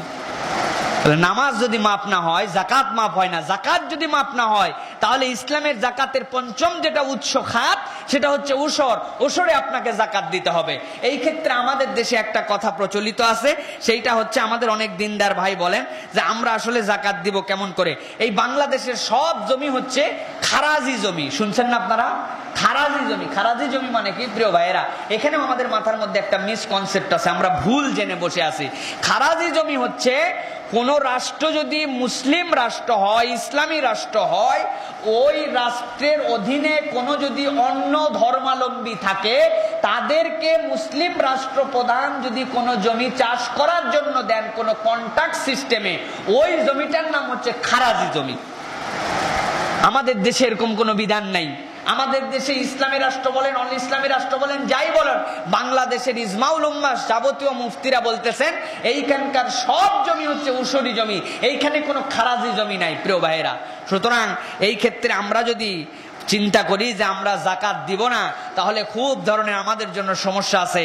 আল্লাহ রাব্বুল আলামিন সূরা বাকারার 267 নম্বর আয়াতে জমিনের যাকাতের জন্য আমাদেরকে বলছেন, ইয়া আইয়ুহাল্লাযীনা আমানু আনফিকু মিন তাইয়্যিবাতিন মা কাসাবতুম ওয়া মিম্মা আখরাজনা লাকুম মিনাল আরদ। ও দুনিয়ার মানুষ, তোমাদেরকে যে সম্পদ দিয়েছি সেখান থেকে তোমরা দান করো, সেখান থেকে তোমরা খরচ করো। আর জেনে রাখো, আমি রব্বুল আলামিন জমিন থেকে তোমার জন্য যেটা বের করে দিয়েছি, এই সম্পদের হিসাব করে পাই টু পাই যাকাত আদায় করো। 500 মণ ধান পায়, জীবনে ওসর না দিয়ে মরে গেছে, কারণ সে জানেই না, চিন্তা করছে টাকার যাকাত দিতে হয়, ধানের আবার যাকাত কি জিনিস। হ্যাঁ, কত তালকুর মানুষকে খাওয়াচ্ছেন, কিন্তু তালকুর তালের যাকাত জীবনে আমরা দেই নাই, দিছি নাকি আমরা জানি না। প্রিয় ভাইয়েরা, খুব সাবধান। আল্লাহ রাব্বুল আলামিন এরপরে জানাচ্ছেন, শোনো, ওয়া তু হাক্কাহু ইয়াউমা হাসাদিহি। সূরা আনআমের মধ্যে আল্লাহ বলছেন যে তোমরা তোমাদের যে অর্জিত সম্পদ, যেটা মাটি থেকে আসে, সেইটার যাকাত আদায় করো। প্রিয় ভাইয়েরা, বাংলাদেশে আজকে যে অর্থনৈতিক সমস্যা, আজকে যে বাংলাদেশের দারিদ্রতা, জিডিপি বাড়ানোর যে প্ল্যান, দরিদ্র বিমোচনের যে প্রজেক্ট, একটি খামার একটি বাড়ির যে প্রজেক্ট, এইগুলা 1%, 2%, 5%, 10% সফল হইতে পারে, 100% এর দ্বারা আপনি কখনোই দরিদ্র বিমোচন করতে পারবেন। স্ট্যাটিস্টিক্স বলছে, 1 বছর যদি এই গরিব দেশ, ফকির মিসকিন দেশে 1 বছর যদি যাকাত আদায় করা হয়, 22,555 কোটি টাকার যাকাতের সম্পদ মানুষের কাছে আছে। 22,555 কোটি টাকার যাকাত মানুষের কাছে আছে। রাষ্ট্র যদি এই টাকা আদায় করে, 6 বছর যদি এইটাকে ইউটিলাইজ করে, সঠিক খাতে ব্যয় করে, বাংলাদেশে 2023 সাল থেকে যাকাত নেওয়ার জন্য নতুন লোক পাওয়া যাবে না। সুবহানাল্লাহি বিহামদিহি। প্রিয় ভাইয়েরা, this is the mechanism from your Allah. এইটা আপনার রবের পদ্ধতি থেকে অর্থনৈতিক মুক্তির ব্যবস্থা। আপনি যেই পদ্ধতিতেই ছুটেন, মুক্তি দিতে পারবেন না। এই পদ্ধতিতে যদি ছুটেন, 7 বছর আল্লাহ আপনার কাছ থেকে সময় নেবেন, এর চেয়ে বেশি সময় লাগবে না। প্রিয় ভাইয়েরা, এই জন্য যাকাত যাদেরকে মনে করছে আমরা রাষ্ট্র যেহেতু আদায় করতে পারছে না, আপনি আমি চিন্তা করব তাহলে আমাদের তো আদায় করতে হবে না। জি না, ব্যক্তিগতভাবে আপনাকে আদায় করতে হবে। বিশেষ করে উসরের উপরে বই পড়েন। Professor doctor Abdullah Jahangir sir আমার ওস্তাদ, উনার বই আছে বাংলাদেশে যাকাত এবং উসর, এই বইগুলো পড়েন, বাংলায় বই, ক্লিয়ার কনসেপ্ট করেন। দুনিয়ার মধ্যে থেকে ধান চাল সম্পদ এইগুলা নিয়ে জাহান্নামের মধ্যে যেন না। যাওয়ার পরে বলবেন, আল্লাহ যখন জিজ্ঞাসা করবে কি ব্যাপার, টাকার যাকাত দিছিলা, সোনার দিছিলা, জমিরটা দেও নাই, বলে আল্লাহ আমি জানি না, আল্লাহ আমি জানি না। ওই দিন আল্লাহ আপনার আমার কাছে শুনবেন না। আল্লাহ বলবেন, জানাই তোমার জন্য আমি দায়িত্ব দিয়েছিলাম। কোরআন বিরাট গ্রন্থ, কিন্তু প্রথম আয়াত দিয়েছিলাম ইকরা, মানে কি? শোনো। কি বলেন? ইকরা মানে কি? শোনো নাকি? জি না, ইকরা মানে হচ্ছে পড়ো। আমরা তো ইকরা মানে বানাইছি শোনো। শোনা না, হুজুর খালি ওয়াজ করবে, আপনি খালি শুনবেন, আপনি পড়বেন না, এটা হবে না। আল্লাহ বলছেন পড়ো, বুঝো। তোমাদের জন্য তলাবুল ইলমি ফারিদাতুন আলা কুল্লি মুসলিমিন ওয়া মুসলিমা, তোমাদের জন্য পড়া এবং জ্ঞান অর্জন করা ফরজ করলাম। সুতরাং এই বিষয়ে আমাদেরকে সতর্ক হতে হবে। আমরা ফসলের যাকাত দেই না। আল্লাহ রাব্বুল আলামিন আমাদেরকে এই বিষয়টাতে বুঝার জন্য ব্যবস্থা দান করুন। প্রিয় ভাইয়েরা, আমাদের অনেকগুলো যুক্তি আছে। 3টা কারণে ফসলের যাকাত মাফ হতে পারে। এখন একটু ভেবে দেখেন তো আমাদের সেই 3টা কারণ আছে কিনা। 1 নম্বর হচ্ছে, জমিটি যদি ইসলামী পদ্ধতিতে খারাজি জমি হয়। বাংলাদেশে কোনো জমি ইসলামী পদ্ধতিতে খারাজি জমি না। 2 নম্বর হচ্ছে, খারাজের পরিমাণ যদি ইসলামী রাষ্ট্র নির্ধারণ করে দেয় কি পরিমাণ খারাজ হবে। আমরা বলতেছি জমি খারাজি, এটা এই জন্য আমাদের যাকাত দিতে হবে না। এটা হচ্ছে জমির যাকাতের ক্ষেত্রে 2 নম্বর প্রশ্ন। বাংলাদেশে কোনো ইসলামী পদ্ধতিতে খারাজের নির্ধারণ হয়। 3 নম্বর, ইসলামী রাষ্ট্রপ্রধান খারাজের যে টাকা উঠবে, এইটা যাকাতের প্রায় ডবল। যাকাত তো আল্লাহ দিতে বলছে 20-1, কিন্তু ওইটা প্রায় যাকাতের ডবল, ওইটা 20-2 হয়ে যাবে, 10-2 হয়ে যাবে। খারাজি জমি হয়। ওই সম্পদ যদি ইসলামী রাষ্ট্রপ্রধান রাষ্ট্রের কোন খাতে ব্যয় হবে তাও নির্ধারণ করে দেয়, এই 3টা শর্ত হলে জমি খারাজ হতে পারে, যদিও বলে থাকে কেউ এই 3টা শর্তও নাই। সুতরাং বাংলাদেশের সকল জমি উসরি জমি। এখানে আপনার ধান চাল গম সরষা ভুট্টা পেঁয়াজ রসুন আদা মরিচ ফল ফসল আম আমলকি পেয়ারা বড়ই আপনি যাই করেন নাকি, তাল, আম, জাম, কাঁঠাল, লেবু, আপনি যা উৎপাদন করেন এইগুলোর সবগুলার হিসাব করে আপনাকে যাকাত দান করতে হবে। প্রিয় ভাই, উসরের যাকাত আপনি টাকা দিয়ে কনভার্ট করেও দিতে পারেন, আপনি ফল ফসল হিসাবেও দিয়ে দিতে পারেন, তাহলে আপনার হক আদায় হয়ে যাবে। এই বিষয়ে আমরা সতর্ক হই প্রিয় ভাইরা। এরপরে আসুন, ইসলামে যাকাত কাকে দিবেন এই বিষয়ে আমাদের একটু জানা দরকার, যে যাকাত কোথায় দিবেন। আসলে আল্লাহ রাব্বুল আলামিন সূরা তাওবার 60 নম্বর আয়াতে যাকাতের খাতকে স্পষ্ট করে দিয়েছেন। আল্লাহ রাব্বুল আলামিন বলেছেন, ইন্নামাস সাদাকাতু লিল ফুকারাই ওয়াল মাসাকিন ওয়াল আমিলিনা আলাইহা ওয়াল মুআল্লাফাতি কুলুবুহুম ওয়া ফির রিকাবি ওয়াল গারিমিন ওয়া ফি সাবিলিল্লাহ ওয়া ইবনিস সাবিল ফরিদাতাম মিনাল্লাহ ওয়াল্লাহু আলিম। আল্লাহ রাব্বুল আলামিন বলছেন, তোমাদের জন্য যাকাতের খাত হচ্ছে 8টা। ভালো করে মুখস্থ করে ফেলেন, জানেন আপনারা। তারপরেও আল্লাহ বলছেন 1 নম্বর খাত হচ্ছে ইন্নামাস সাদাকাতু লিল ফুকারা, যারা অভাবী থাকবে। 2 নম্বর হচ্ছে মাসাকিন, যারা সম্বলহীন হবে, এটা 2 নম্বর খাত। 3 নম্বর খাত হচ্ছে যারা যাকাতকে আদায় করবে, যাকাতের কর্মী থাকবে রাষ্ট্রীয়ভাবে, তারাও যাকাতের থেকে বেতন নিতে পারবে। 4 নম্বর হচ্ছে নও মুসলিমের হৃদয় আকর্ষণ করার জন্য, কেউ যদি ইসলামের মধ্যে আসার পরে অর্থনৈতিকভাবে সে যদি ভেঙে পড়ে, তার টাকা পয়সা নাই, কিন্তু আবার যদি টাকা পয়সার লোভ দেখায় অন্য কেউ তাকে ধর্মান্তরিত করে ফেলতে পারে, এরকম যদি ভয় থাকে, তাহলে তাকেও যাকাতের থেকে টাকা দেওয়া যাবে, যদিও এটা রাষ্ট্র ব্যবস্থাপনা করবে। 4 নম্বর বিষয়। 5 নম্বর হচ্ছে দাস মুক্তির জন্য। কোন সমাজে যদি কেউ দাস হয়ে যায়, তাহলে ওই দাস মুক্তির জন্য কিয়ামত পর্যন্ত যাকাতের খাত থেকে ব্যয় করা যাবে। 6 নম্বর হচ্ছে ঋণ যদি কারো থাকে, প্রচুর ঋণী হয়ে গেছে, ঋণের বোঝায় জর্জরিত হয়ে গেছে, এই ঋণের বোঝা যাকাত থেকে সে আদায় করতে পারবে প্রিয় ভাইয়েরা। 7 নম্বর হচ্ছে আল্লাহর রাস্তায়। আল্লাহর রাস্তায় বলতে অনেক খাত রয়েছে। কেউ যদি জিহাদে থাকে, মুসলমানদের জন্য আল্লাহর রাস্তার অনেক খাত আছে, আল্লাহর রাস্তার মধ্যে অনেক বর্ণনা আছে, যেগুলো আজকে বলবো না। আল্লাহর রাস্তায় যদি কেউ থাকে, তাহলে তার জন্য সে যাকাত নিতে পারে। 8 নম্বর হচ্ছে মুসাফির, অনেক টাকা পয়সার মালিক, কিন্তু রাস্তায় চলতে চলতে তার টাকা পয়সা শেষ হয়ে গেছে, এখন মানুষের কাছে হাত পেতেছে যে ভাই আমি তো আর চলতে পারছি না, আমার ফিরতে হবে, যেতে হবে, আমার অর্থনৈতিক অবস্থা খারাপ হয়ে গেছে। তখন কেউ তাকে হাদিয়াও দিতে পারে, ইচ্ছা করলে তাকে যাকাতও দিতে পারে, তাহলে তার যাকাত আদায় হয়ে যাবে। প্রিয় ভাইরা, এই 8টা খাত আপনার আমার জন্য যাকাত। এখানে একটা প্রশ্ন আছে আপনার আমার জন্য, যে আমরা অনেক সময় মাদ্রাসায় যাকাত দেই না ভাই? হুজুর, এখানে তো কোনো খাত মাদ্রাসা বলা নাই, তাহলে মাদ্রাসায় কেমন করে দিব? মসজিদে অনেকে যাকাত দেন, কি বলেন নাকি? জি না, মসজিদে যাকাত দেওয়া হারাম, টোটালি হারাম। মসজিদের বিল্ডিং বানানোর জন্য, ইমাম মুয়াজ্জিনের বেতন দেওয়ার জন্য কোনো কিছুতেই যাকাতের খাত মসজিদে দেওয়া যাবে না। মসজিদ যাকাতের জায়গা না, মসজিদ মান্যতের জায়গা না, মসজিদ কেবলমাত্র আপনার ফ্রেশ দানের জায়গা, এখানে আপনি কেবলমাত্র দান করতে পারবেন। কিন্তু মাদ্রাসায় যাকাত এই হিসাবে মাদ্রাসাতেও যাকাত দেওয়া যাবে না, মাদ্রাসাতেও যাকাত দেওয়া যাবে না। কিন্তু যাবে মাদ্রাসায় তখন যাকাত দেওয়া যদি ওই মাদ্রাসাতে লিল্লাহ বোর্ডিং থাকে, এতিমকে পালন করা হয়, যাকাত খাওয়ার উপযুক্ত মিসকিন অথবা এতিম পর্যায়ের কোনো মানুষ থাকে, সেইখানে যদি মুসাফির খানা থাকে, তাহলে ওই যাকাত ওই মাদ্রাসায় দেওয়া যাবে। প্রিয় ভাইয়েরা, এই ক্ষেত্রে খুব সতর্ক। আমরা যারা যাকাত দিব, যাকাত মানুষকে দিব, তবে মাদ্রাসায় দিলে যাকাতের সওয়াব অনেক ক্ষেত্রে ডবল হতে পারে, কারণ তারা এতিম প্রতিপালন করছে, একে তো এতিম সংরক্ষণ করছে, আপনার যাকাতও আদায় হচ্ছে। সুতরাং এটা দেওয়া যাবে, তবে এটা আপনাকে নিশ্চিত হতে হবে যে এই খাতগুলাতেই মাদ্রাসাতে এটা ব্যয় হয়। এইটা দিয়ে 20 তলা বিল্ডিং হতে পারে মাদ্রাসায়, তবে অবশ্যই সেটা এতিমখানার বিল্ডিং হতে হবে। অন্য মাদ্রাসায় দাওরা হাদিস পড়াবেন, সেইখানে আবার আপনি এইটা দিয়ে বিল্ডিং বানাবেন, এইটা কিন্তু হবে না। এতিমের পারপাসে, মিসকিনের পারপাসে, অভাবগ্রস্তর পারপাসে, মুসাফিরের পারপাসে যদি হয়, তাহলে মাদ্রাসায় দিলে যাকাতের সওয়াব বেশি হবে আপনার জন্য, কারণ দুইটা তখন আপনার হক আদায় হয়ে যাচ্ছে। কিন্তু মাদ্রাসা নিজেরা এরকম ভাবে টাকা নিতে পারবে না যাকাতের, যে ভাই আমাদের তো বিল্ডিং নাই, বিল্ডিং বানাবো আমরা একটু, এই জন্য আমাদেরকে যাকাত দেন, এখানে দাওরা হাদিসের ক্লাস খোলা হবে, এখানে কামিল পড়ানো হবে। জি না, এই জন্য আপনি দিতে পারবেন না। এতিম, মিসকিন, অভাবগ্রস্তদের পারপাস হলে আপনি সেখানে যাকাত দিতে পারবেন। আশা করি বুঝতে পেরেছেন প্রিয় ভাইয়েরা। সুতরাং যাকাত অত্যন্ত গুরুত্বপূর্ণ একটি আমল।